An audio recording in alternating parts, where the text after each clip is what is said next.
ടിനി ടോമിന്റെ നായികയായി അഭിനയിക്കാൻ നേരത്തെ പ്രിയാമണി വിസമ്മതിച്ചത് വാർത്തയായിരുന്നു. ജെ.ബി. ജംഗ്ഷനിൽ അതിഥിയായി എത്തിയപ്പോൾ ഇതേക്കുറിച്ച് ചോദ്യമുണ്ടായിരുന്നു.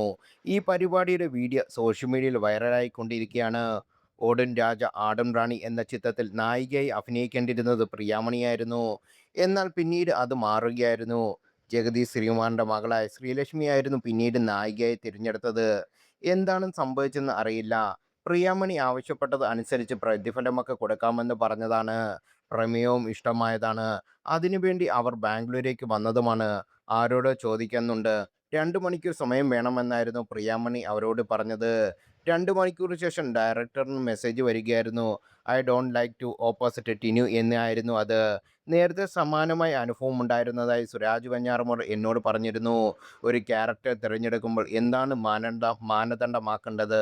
പ്രതിഫലമാണോ? ഓപ്പോസിറ്റ് ചെയ്യുന്ന ആളുടെ സ്റ്റാർ വാല്യൂ ആണോ? അതോ സിനിമയുടെ വിഷയമാണോ? അതേക്കുറിച്ചാണ് അറിയേണ്ടത്.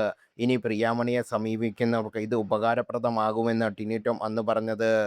സുരാജിൻ്റെ പടത്തിൻ്റെ കഥ എന്താണെന്ന് എനിക്കറിയില്ല. സുരാജിൻ്റെ നായികയായി വരുന്നുണ്ടോ? എന്താണ് നിങ്ങളുടെ വേഷം എന്ന് ചോദിച്ച് കുറേ പേർ വിളിച്ചിരുന്നു. എന്താണെന്ന് എനിക്കറിയില്ലായിരുന്നു. ഞാനത് കമ്മിറ്റ് ചെയ്തിട്ടില്ല. എനിക്കൊന്നും അറിയാത്ത കാര്യമാണ്.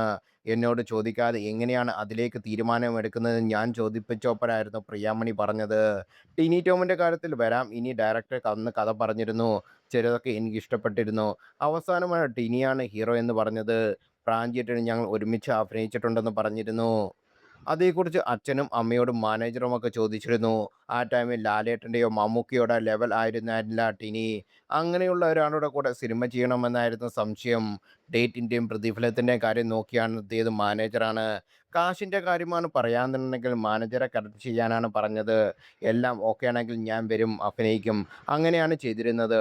ഡയറക്ടർക്ക് ഞാൻ മെസ്സേജ് ചെയ്തിരുന്നു. ഇതല്ലെങ്കിൽ മറ്റൊരു ചിത്രത്തിൽ ഒന്നിച്ച് ജോലി ചെയ്യാം എന്നാണ് പറഞ്ഞിരുന്നത്.